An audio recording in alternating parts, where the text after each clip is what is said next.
Tragedia in Croazia, in una località a nord-est di Zagabria, il maniscalco triestino di 48 anni Gianluca Bottai è morto ieri dopo essere stato colpito al petto da un cavallo. Colpo notturno alla gelateria Gangemi di Viale 20 Settembre a Trieste, i ladri hanno forzato la porta d'ingresso e portato via la cassa automatica, indagini della Polizia di Stato. Rocambolesco inseguimento fra le vie del centro di Trieste, la polizia locale raggiunge e blocca un ladro di scooter di 13 anni, il motorino era stato rubato 2 settimane fa. Perde il controllo dell'auto e abbatte il semaforo di Viale Miramare all'altezza della stazione, in tilt gli impianti semaforici da Largo Roiano a Via Pauliana, conducente positivo all'alcol test. Raffica di furti di catenine d'oro ai ragazzi che ballavano in discoteca Sistiana. Il sindaco Gabrovec, episodio isolato ma da non ripetersi, sarà coinvolta la prefettura per stroncare il fenomeno. I volontari dell'associazione Coscioni che hanno accompagnato l'80enne triestina Lucia a morire in Svizzera attraverso il suicidio assistito si sono autodenunciati oggi in questura a Trieste. Partite le discussioni in Consiglio regionale riguardo le province, presentata la legge dall'assessore Roberti, poi le audizioni delle categorie, politica divisa sull'elettività dell'ente e le competenze da attribuirgli. Buonasera e bentrovati all'edizione serale del telegiornale di Tele4 che si apre con l'appuntamento di Ring di questa sera, ovvero gli ospiti che saranno in studio, l'anticipazione dunque dei nomi e degli argomenti. Alle 21:10 con Stefano Balloc di Fratelli d'Italia, Serena Pellegrino Alleanza Verdi e Sinistra, Lucia Buna della Lega, Massimiliano Pozzo del Partito Democratico. Alle 22:30 la faglia dentro, cosa resta del terremoto con Walter Tomada, scrittore. Il sondaggio, vedete la grafica e il titolo del sondaggio di questa sera: immigrazione, sospendere i controlli ai confini? Questo è il quesito per dire sì. Chiamata gratuita 0422 16 26 691 per esprimere invece parere negativo, per dire no 0422 16 26 690. Cominciamo questa edizione con la cronaca. Un operatore veterinario di 48 anni, Gianluca Bottai, è morto ieri attorno alle 14:30 nell'area di Crisvesi dopo essere stato colpito al petto da una giumenta durante un intervento di pareggio degli zoccoli all'interno di un fienile. L'uomo stava svolgendo la procedura quando l'animale lo ha raggiunto con una zampa posteriore, provocandogli gravi lesioni. I soccorsi sono intervenuti immediatamente sul posto, ma le ferite si sono rivelate fatali e il decesso è stato constatato poco dopo. La salma è stata trasferita al Dipartimento di Patologie dell'Ospedale Generale di Bjelovar per l'autopsia disposta dall'ufficio del procuratore della Contea. La polizia ha avviato gli accertamenti e trasmetterà un rapporto all'autorità giudiziaria. Colpo notturno alla gelateria Gangemi di Viale 20 Settembre. I ladri hanno portato via la cassa automatica, sul posto la Polizia di Stato con la scientifica. Sentiamo. Un altro colpo dei ladri, di nuovo in Viale 20 Settembre, stavolta a farne le spese la gelateria Gangemi, un blitz notturno. I malviventi hanno portato via la cassa automatica, sul posto la Polizia di Stato con la scientifica per i rilievi. Erano esattamente le 3:30 quando 2 uomini incappucciati e totalmente vestiti di nero sono riusciti a entrare nell'esercizio commerciale forzando con un cacciavite la porta laterale. In appena 8 secondi i malintenzionati hanno tagliato il cavo di collegamento alla cassa automatica per poi asportarla e uscire dalla gelateria. Poi i ladri sono fuggiti in direzione San Giovanni a bordo di 2 scooter precedentemente parcheggiati in via Battisti. Ancora da quantificare l'ammontare del bottino. È stata una delle dipendenti all'apertura del locale questa mattina a trovare l'amara sorpresa. Poi sono state allertate le forze dell'ordine. Per ricostruire i fatti un ruolo chiave lo svolgeranno le immagini delle telecamere di videosorveglianza funzionanti e presenti sia all'esterno che all'interno del locale. I video sono già stati acquisiti dalle forze dell'ordine, al vaglio anche le immagini delle telecamere fra il Viale e via Battisti. Entrando ho visto che mancava la cassa automatica, hanno fatto un po' di danni e subito ho chiamato la polizia.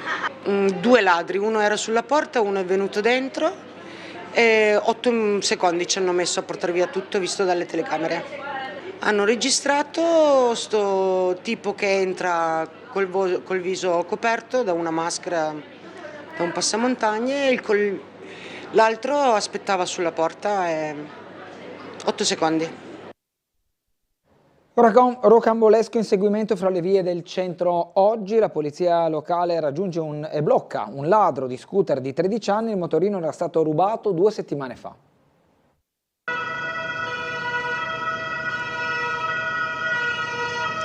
Rocambolesco inseguimento fra le vie di Trieste questa mattina. Un giovanissimo di 13 anni ha seminato il panico fra pedoni e automobilisti mentre cercava di sfuggire alle pattuglie della polizia locale. Diverse le segnalazioni pervenute alla nostra redazione di testimoni che hanno assistito a parte dell'inseguimento. Ma andiamo con ordine. Il ragazzino era a bordo di uno scooter quando è stato intercettato da una pattuglia della polizia locale nel rione di Valmaura. Dalla lettura della targa gli agenti hanno rilevato che il mezzo a 2 ruote risultava rubato. 2 settimane fa, infatti, il proprietario del ciclomotore aveva sporto denuncia. I vigili hanno intimato l'alta allo scooterista, ma questi ha tirato dritto facendo slalom fra le vetture. Dunque è partito l'inseguimento. Gli agenti hanno chiesto il supporto della sala operativa che ha inviato subito altre pattuglie. Intanto il giovane era già arrivato in via Battisti. Accortosi che le auto della locale gli stavano addosso, ha quindi abbandonato il mezzo e proseguito la fuga a piedi in viale 20 settembre. Ma i vari agenti inviati sul posto avevano ormai circondato la zona e il 13enne è stato catturato e denunciato a piede libero.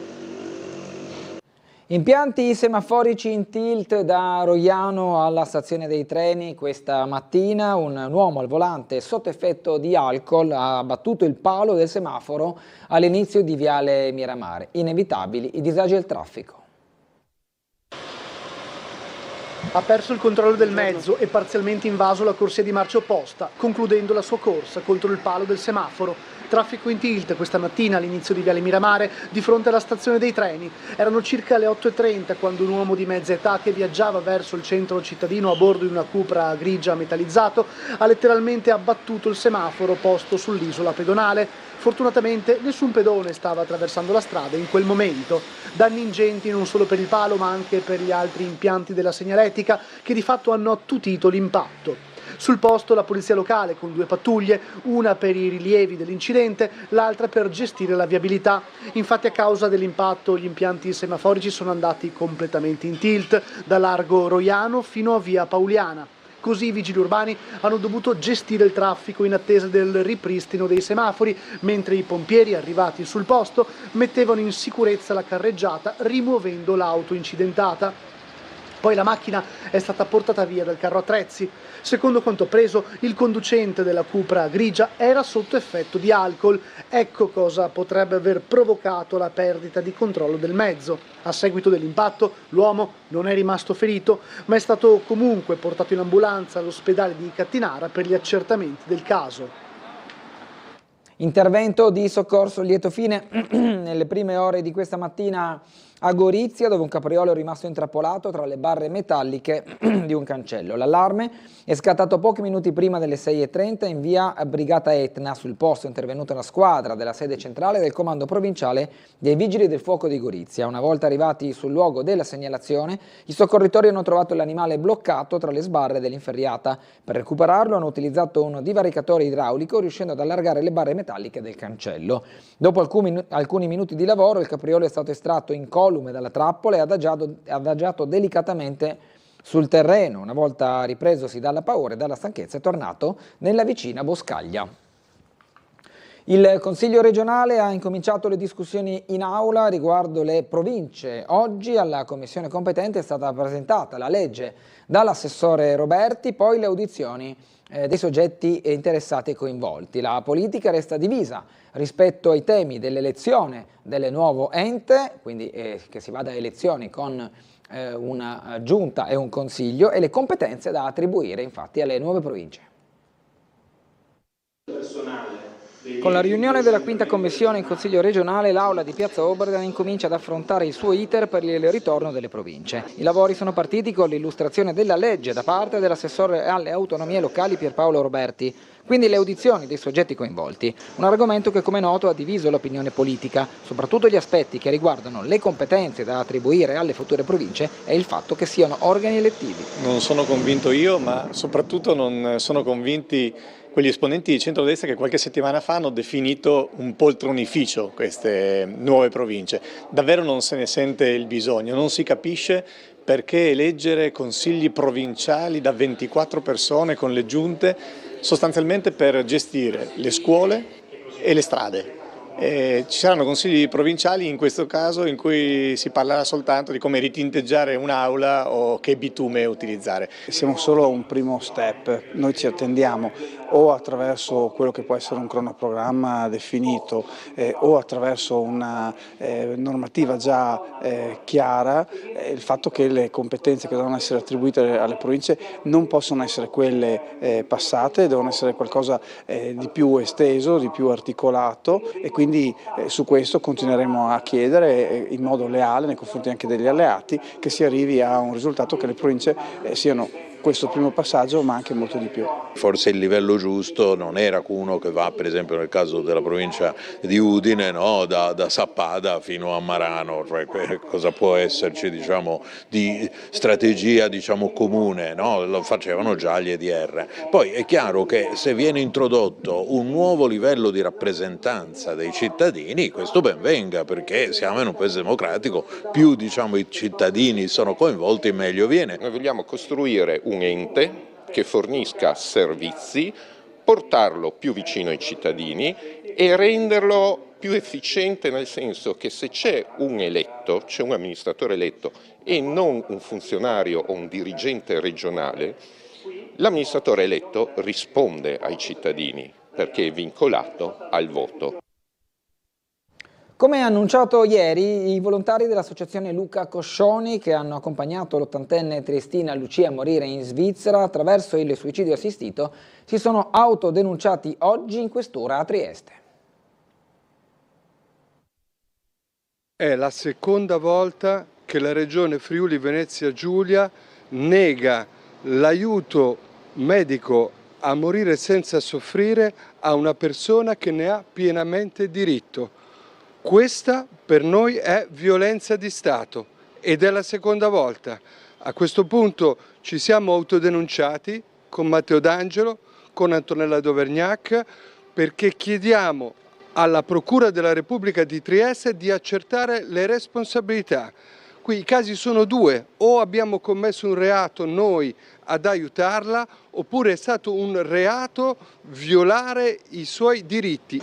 Questa è la dichiarazione di Marco Cappato dell'associazione Luca Coscioni all'uscita dalla questura di Trieste, dove si è autodenunciato insieme con le altre persone che ieri hanno accompagnato Lucia, 80enne triestina, affetta da una rara patologia neurodegenerativa, a morire in Svizzera, dove si è recata per avere accesso al suicidio medicalmente assistito. Una procedura che, secondo l'associazione, era nel pieno diritto della donna anche in Italia, come ha spiegato l'avvocato Filomena Gallo. Lucia era dipendente totalmente da terze persone e la Corte Costituzionale ha già spiegato in una decisione che è giurisprudenza costituzionale pienamente applicabile, che i trattamenti di sostegno vitale devono essere intesi in senso ampio e quindi riteniamo che Lucia rientrasse in tutti i requisiti stabiliti dalla sentenza Cappato. Lucia inoltre assumeva una corposa terapia farmacologica che senza l'assistenza continua non poteva assumere. I tribunali hanno confermato che questi sono requisiti che rientrano nei trattamenti di sostegno vitale. Lucia avrebbe voluto morire nella sua città dove ha sempre vissuto, invece è stata costretta ad andare all'estero. Il TAR del Friuli Venezia Giulia ha accolto il ricorso della Fondazione Lucchetta Ota d'Angelo Crovatin contro l'esclusione dai contributi regionali per il premio giornalistico internazionale Marco Lucchetta, annullando la graduatoria dei finanziamenti alle attività culturali. La Regione dovrà ora rivedere l'intera valutazione dei progetti ammessi e non ammessi. Per i giudici il punteggio attribuito alla Fondazione, in particolare sulla continuità organizzativa, è risultato non coerente con la storia del premio, giunto alla sua 23esima edizione e realizzato anche con la RAI. La decisione prevede anche la condanna alle spese legali e lascia aperta la possibilità di ricorso al Consiglio di Stato. Trieste punta a diventare un hub europeo per le materie prime critiche. Al Ministero del Made in Italy presentati i punti di forza del sistema porto, logistica e ricerca per intercettare le future filiere strategiche del continente. Vediamo il servizio. Trieste si candida a diventare uno dei nodi strategici europei per la gestione delle materie prime critiche, puntando su un sistema integrato che unisce porto, logistica e ricerca scientifica. Le potenzialità dello scalo giuliano sono state presentate al Ministero delle Imprese del Made in Italy nel corso di un incontro dedicato alle future filiere industriali europee, alla presenza del ministro Adolfo Urso, del presidente dell'Autorità di Sistema Portuale del Mare Adriatico Orientale Marco Consalvo e l'assessore regionale ad ambiente ed energia Fabio Scoccimarro. Al centro dell'attenzione il sistema portuale di Trieste e Monfalcone, considerato particolarmente competitivo per le attività di stoccaggio, movimentazione e prima lavorazione di materiali strategici. A rafforzarne il ruolo contribuiscono i fondali naturali fino a 18 metri, il regime di Porto Franco Internazionale e una rete ferroviaria che collega direttamente l'Adriatico ai principali poli produttivi dell'Europa centrale e orientale. Tra gli elementi distintivi figurano anche le agevolazioni doganali e fiscali garantite dal regime franco, che consentono una gestione efficiente delle merci lungo le catene di approvvigionamento continentali. Accanto alla componente logistica, Trieste può contare su un ecosistema scientifico di livello internazionale. La presenza di centri di eccellenza come il ICTP, Sissa, Elettra Sincrotrone, Area Science Park e Università di Trieste offre competenze avanzate nella ricerca sui materiali, nello sviluppo tecnologico, nelle attività di analisi e certificazione e nel trasferimento dell'innovazione nelle nuove filiere industriali. L'obiettivo è rafforzare il ruolo del territorio nelle strategie europee sulle materie prime critiche, valorizzando la sinergia tra infrastrutture portuali, sistema produttivo e ricerca per attrarre investimenti e nuove opportunità industriali.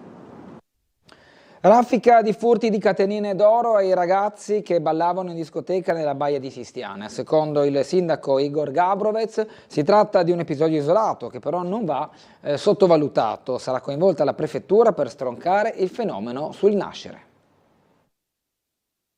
Ecco, mio figlio che conosce bene la situazione, quando mi dice tanto non sono Maranza, no? Sono criminali qualunque, quindi una serie di ragazzi e ragazze evidentemente che sono dediti alla piccola criminalità che va fermata al nascere. Va stroncato sul nascere il fenomeno dei furti in discoteca, come quelli avvenuti nello scorso fine settimana nel locale della Baia di Sistiana, ai danni di una ventina di studenti delle superiori che si sono visti rubare le collanine d'oro mentre ballavano e si divertivano dopo la cena di matura. Si è parlato di una banda di Maranza, in realtà secondo il sindaco Gabrovec si tratta di comuni criminali che vanno fermati subito prima che un episodio isolato diventi un problema cronico. Per questo il primo cittadino chiede subito un vertice in prefettura. Rispetto a quello che è successo l'ultimo weekend, dico sempre è un caso isolato secondo me, non dovrebbe destare grande preoccupazione, ma visto che i problemi si risolvono alla radice, io proporrò già la prossima settimana, chiederò al signor prefetto con il quale collaboriamo e ci sentiamo, non dico giornalmente ma quasi, un tavolo con le forze dell'ordine, con i gestori dei locali, la discoteca da un lato ma anche stabilimenti balneari, chioschi, bar, per fare il punto a inizio stagione su quelli che sono la sicurezza, che significa anche somministrazione di alcolici soltanto ai maggiorenni, perché c'erano problemi anche di questo tipo, alcolici somministrati a minorenni l'estate scorsa, controlli sulla strada, controlli sulla rumorosità, quindi contro gli schiamazzi notturni e anche poi questa microcriminalità che è stata importata. Queste cose le risolveremo subito, siamo all'inizio dell'estate, l'estate quasi non è ancora partita. Facciamo una chiacchierata e parleremo di decoro urbano, di sicurezza, di rumorosità e anche di quello che succede fuori e dentro ai locali. Partiti nella notte gli interventi di asfaltatura delle strade cittadine in orario diurno per alcune zone e notturno invece per altre, interessate diverse zone della città. Andiamo a vedere. Questa notte abbiamo ultimato la prima fase di salita di Gretta e anche di Strada del Friuli, continuerà nei prossimi giorni, nelle nottate. Nel giro di una settimana dovrebbe essere tutto riasfaltato. Sono partiti la notte scorsa a Gretta gli interventi d'asfaltatura delle strade per i quali il Comune investe quasi 1,5 milioni di euro, cantieri che richiederanno chiusure stradali, in alcuni casi notturne e altri in orario diurno. Prossimamente via Cisternone, ieri è stata fatta via Zandonai, naturalmente abbiamo visto alcune vie più centrali come parte di via Mazzini, parte di via Embriani, di via Carducci, di via Milano Nelle prossime settimane andremo a intervenire in via Svevo, in un ampio tratto di percorso spesso rovinato anche dai camion, dai tir che utilizzano quell'ingresso per il porto, e poi a seguire Campi Elisi. Naturalmente ci sono delle vie anche in zone un poco più centrali, quindi viale Terza Armata, via Ciamician, quindi nella zona retrostante, diciamo, l'ex compendio militare. Molto atteso l'intervento in via Svevo. La via Svevo è stata inserita con i finanziamenti che l'assessorato, che ho il piacere di seguire, ha avuto a dicembre, per cui quel €1.000.000 che si è avuto il 20 dicembre è stato immediatamente cantierato, e quindi anche grazie agli uffici nel giro di 5 mesi e mezzo, neanche 6, le lavorazioni vengono effettuate. Quello che continuo a dire è che ci vuole una forte programmazione tra il momento in cui le risorse vengono rese disponibili e ovviamente quel passaggio di 6-8 mesi per riuscire a vedere i lavori completati. Ci fermiamo ora per la pubblicità, ma torneremo tra poco con altri servizi.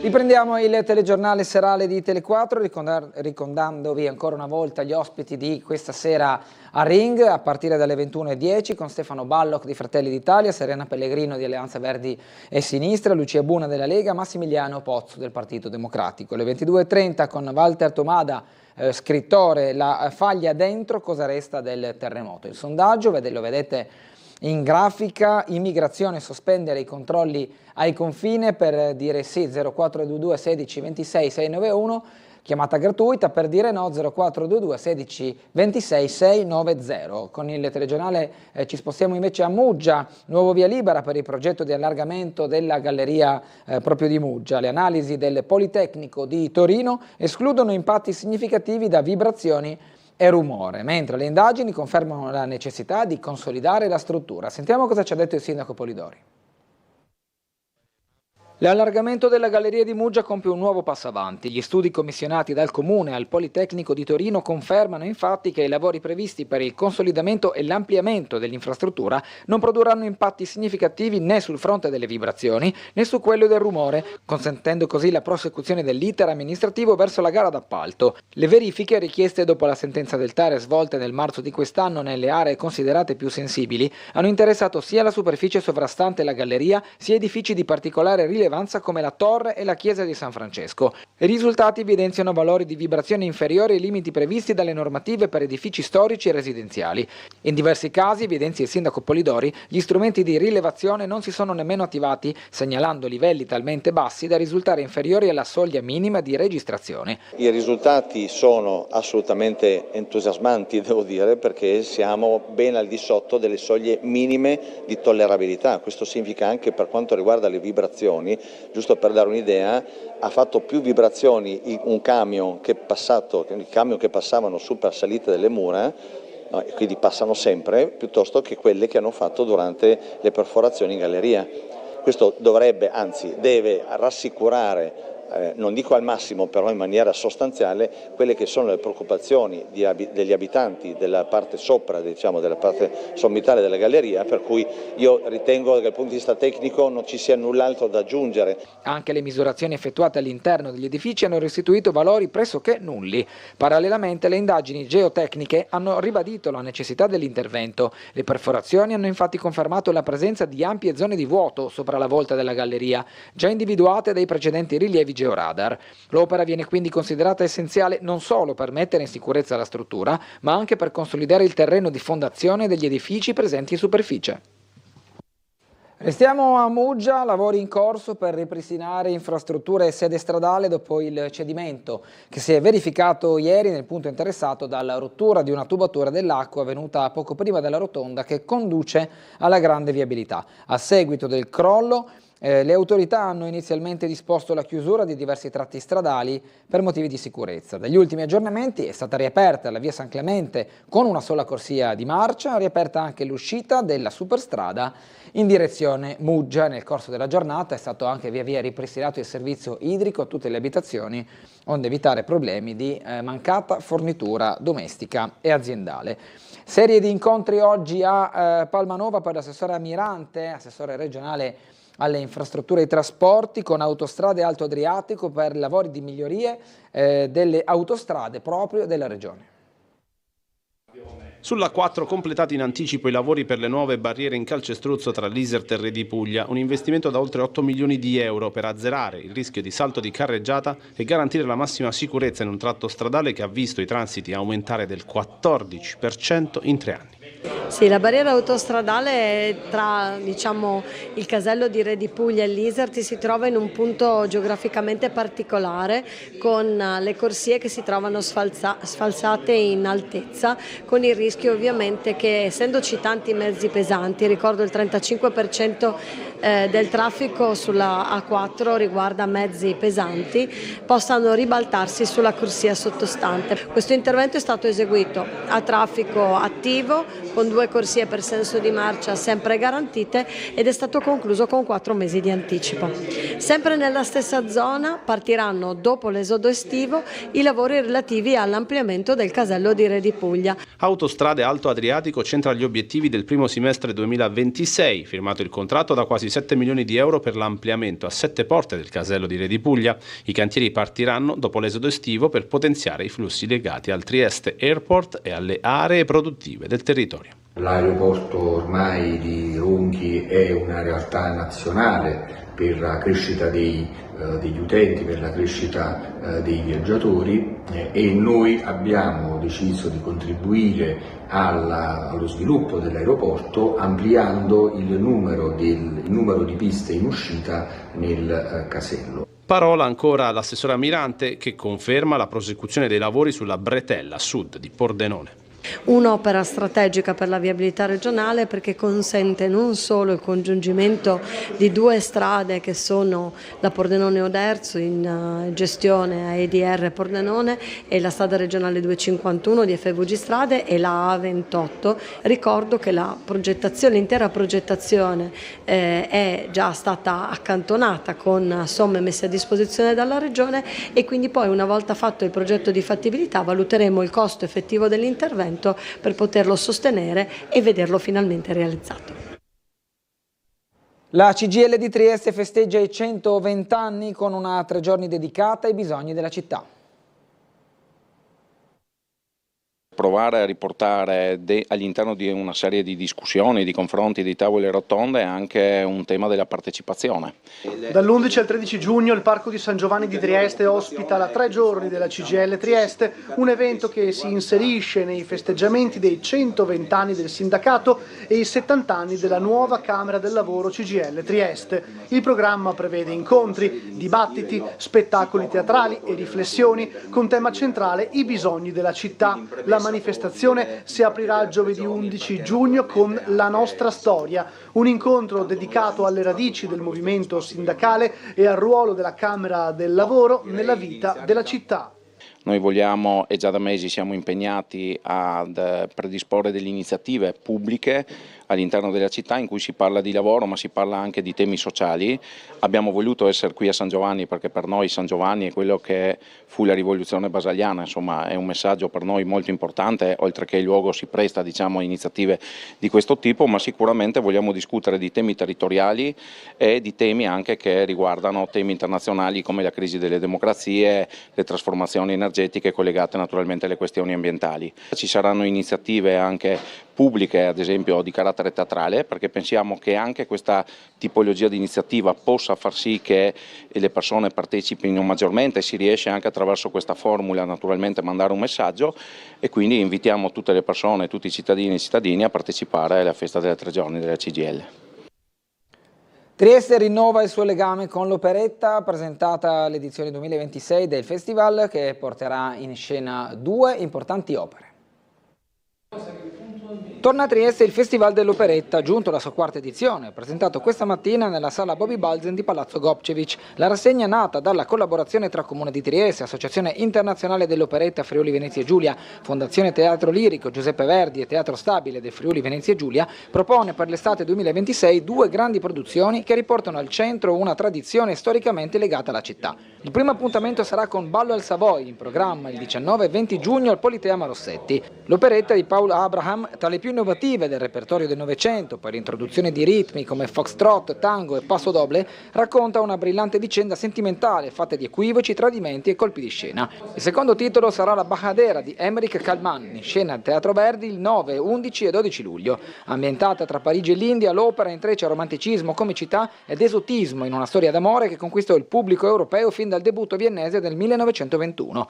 Entrambi gli spettacoli sono affidati all'adattamento e alla regia di Andrea Binetti. Accanto alle produzioni principali, il cartellone comprenderà anche concerti di operette e musical inseriti nel programma di Trieste Estate tra Piazza Verdi e il giardino del Museo Sartorio. Il festival punta così a valorizzare il patrimonio artistico locale, affiancando interpreti del territorio ed artisti internazionali e rinnovando una tradizione che per decenni ha fatto di Trieste una delle capitali italiane dell'operetta. L'operetta ha bisogno di scenografie importanti, più belle sono le scenografie e meglio riesce l'operetta. Gli attori li abbiamo in casa perché sono i classici protagonisti a partire dal grande Andrea Binetti, per cui ci manca ancora un anno alla fine del mandato e credo che nel 27 tenteremo veramente di dare un maggiore contributo, una maggiore disponibilità a quella che è comunque una realtà iconica per tutto quello che è stato in passato e anche per il prossimo futuro. Prima di salutarvi andiamo a leggere una notizia che è stata battuta poco fa dall'ANSA. Abbiamo adottato misure di limitazione della libera circolazione di Schengen al confine con la Slovenia, ritenuto da noi un confine molto sensibile perché la rotta balcanica è importante per motivi di prevenzione e antiterrorismo. Lì abbiamo bloccato persone sia per motivi di favoreggiamento dell'immigrazione clandestina sia per i rischi legati alla sicurezza nazionale. Sono misure che porteremo ancora avanti. Così il ministro dell'Interno Matteo Piantedosi in conferenza stampa al termine del Consiglio dei Ministri. Come vedete poi anche dal titolo del sondaggio di questa sera, questa dichiarazione del ministro cade con tempestività per poterne discutere e lo farà Ferdinando Avarino con i suoi ospiti questa sera dalle 21:10. È tutto per questo telegiornale, grazie per averci seguiti e una buona serata.